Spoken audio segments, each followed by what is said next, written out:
Halo pemirsa GPR TV dari Sabang sampai Merauke, dari Miangas hingga Pulau Rote.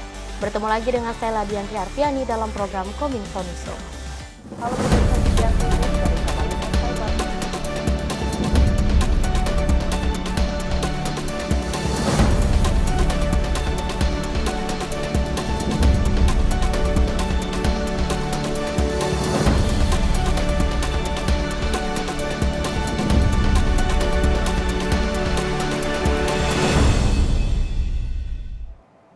Pemirsa, kita awali informasi pertama. Wakil Presiden Ma'ruf Amin berharap pemilu 2024 tidak membuat bangsa Indonesia terpecah belah, di mana menurutnya persatuan dan kesatuan adalah modal utama bagi Indonesia untuk menghadapi tantangan ke depan.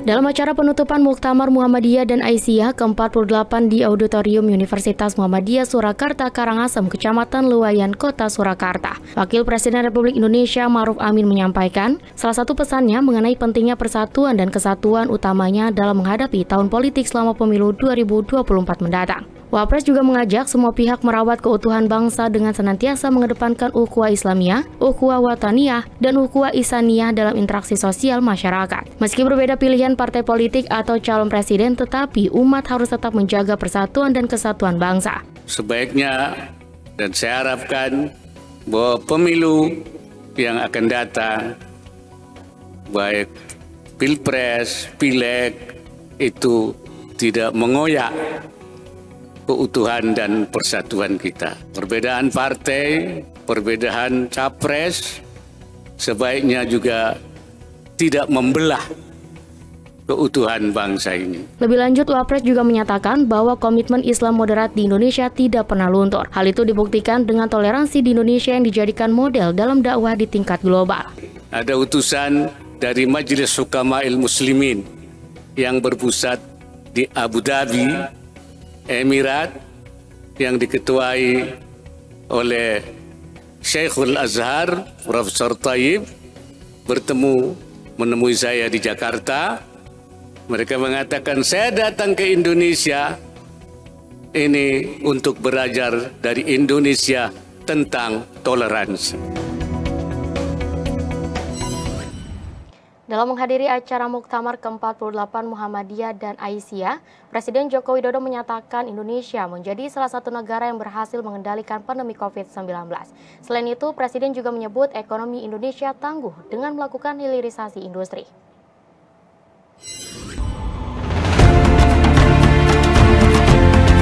Presiden Republik Indonesia Joko Widodo hadiri pembukaan Muktamar ke-48 Muhammadiyah dan Aisyah tahun 2022 yang berlangsung di Stadion Manahan, Kota Surakarta, Jawa Tengah. Dalam sambutannya, Presiden Jokowi mengungkapkan Indonesia termasuk salah satu negara yang berhasil mengendalikan pandemi COVID-19. Dengan lebih dari 440 juta dosis vaksin COVID-19 yang telah disuntikan kepada masyarakat. Namun, masalah pandemi COVID-19 belum sepenuhnya tuntas. Perang yang terjadi di Ukraina membuat rantai pasok global meningkat tajam. Adapun rantai pasok yang mengalami kenaikan diantaranya pangan, BBM, serta PLN yang dirasakan seluruh dunia. Di tengah tantangan berat, tidak mudah bagi suatu negara melakukan pemulihan ekonomi. Pemulihan Indonesia mampu dikelola dengan baik dengan inflasi berkisar di angka 5,7%. Artinya, rata-rata kenaikan harga jauh lebih rendah dibandingkan rata-rata inflasi dunia. Pemerintah pusat akan melakukan transformasi nasional dengan cara tidak mengekspor bahan mentah dan melakukan hilirisasi industri dalam negeri, guna mendapatkan nilai tambah sehingga dapat mendongkrak para UMKM naik kelas. Di tengah tantangan yang berat dan sangat sulit, yang sangat tidak mudah, alhamdulillah pemulihan ekonomi kita bisa kita kelola dengan baik. Inflasi kita alhamdulillah masih terkendali, masih di kisaran 5,7%. Artinya rata-rata kenaikan harga di sekitar 5%. Ini jauh lebih rendah dibandingkan rata-rata inflasi dunia, rata-rata inflasi di negara-negara di dunia.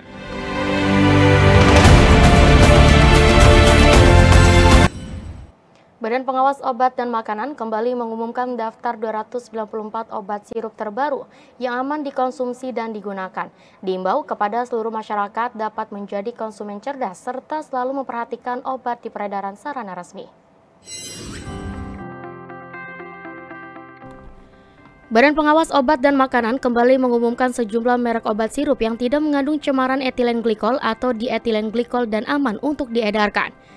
Penny Kalukito, Kepala BPOM mengatakan terdapat 294 produk obat sirup aman dikonsumsi berdasarkan hasil pengawasan dan verifikasi BPOM. Kemudian, BPOM juga melakukan intensifikasi surveillance mutu produk sirup obat beredar, serta bahan baku tambahan dengan metode penelusuran balik sebagai pengembangan pengawasan di jalur distribusi. Verifikasi hasil pengujian bahan baku obat dilakukan secara mandiri oleh industri farmasi termasuk untuk cemaran EG atau DEG, dalam rangka memastikan terjaminnya keamanan dan mutu sirup obat. Verifikasi ini dilakukan berdasarkan pemenuhan kriteria antara lain kualifikasi pemasok, pengujian bahan baku pada setiap kedatangan dan setiap wadah, serta memastikan metode pengujian mengikuti standar atau farmakop terkini. Lebih lanjut, sehingga atas hasil pengawasan dan verifikasi BPOM ini, terdapat 294 merek obat yang aman dikonsumsi asalkan sesuai aturan pakai. BPOM mengimbau masyarakat untuk waspada, menjadi konsumen cerdas dan selalu memperhatikan hal berikut, yakni membeli dan memperoleh obat hanya di sarana resmi yaitu apotek, toko obat, puskesmas, atau rumah sakit terdekat. BPOM secara berkesinambungan melaksanakan patroli siber pada platform situs, media sosial, dan e-commerce untuk menelusuri dan mencegah peredaran obat ilegal. Menerapkan cek klik yaitu cek kemasan dalam kondisi baik, cek label, izin edar, serta kadaluarsa sebelum membeli atau menggunakan obat. Penelusuran data registrasi dan sampling post-market, 168 produk sirup obat tidak mengandung 4 pelarut tersebut, ya, propilen glikol, propilen glikol, sorbitol, dan atau gliserin gliserol, sehingga tidak mengandung cemaran etilen glikol dan aman untuk diedarkan, sebagaimana nanti akan diberikan dalam lampiran 1, ya. Sekarang sudah bertambah ya, lampiran 1. Lampiran 1 jadi ada 168 obat. Sudah 68 obat ya, 168 obat dari 60 produsen, yaitu nanti ada dalam bentuk lampiran 1. Ini adalah sudah pasti aman karena tidak mengandung pelarut, keempat pelarut tersebut. Kementerian Kesehatan menetapkan status kejadian luar biasa polio, menyusul ditemukannya 1 kasus polio di Kabupaten Pidi, Aceh. Penemuan 1 kasus polio terjadi seiring tren penurunan cakupan imunisasi yang menurun sejak munculnya pandemi COVID-19. Pemerintah menetapkan status kejadian luar biasa polio di Indonesia. Hal itu setelah Kementerian Kesehatan memastikan seorang anak 7 tahun di Kabupaten Pidi, Aceh menderita kasus polio tipe 2. Dengan gejala awal mengalami sakit demam, muncul nyeri pada persendian dan kelemahan anggota gerak.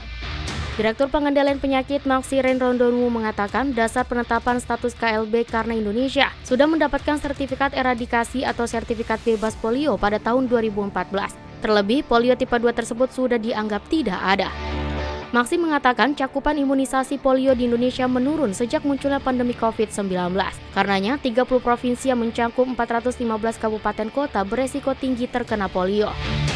Berdasarkan survei cepat yang dilakukan Kemenkes kepada 30 rumah tangga, sebanyak 30 anak dari 25 rumah tangga tidak mendapatkan vaksinasi IPF atau Inactive Polio Vaccine untuk polio. Cakupan imunisasi OPV oral polio vaccine pun masih rendah. Tentu tugas kami Kementerian Kesehatan bagaimana membuat wilayah kabupaten dan desa itu menerapkan STBM, 4 pilar STBM. Kalau 4 pilar STBM sudah dilakukan, saya kira intervensi lingkungan itu sudah akan menjadi baik. Polio adalah penyakit yang berbahaya. Virus polio akan berkembang di saluran pencernaan, kemudian menyerang sistem syaraf terutama otot. Hal itu menyebabkan otot tidak berkembang sehingga kekuatannya berkurang dan lama-lama mengecil dan bisa terjadi kelumpuhan. Pemirsa, setelah jeda iklan berikut, kami akan kembali sesaat lagi dengan informasi lainnya. Tetaplah bersama kami.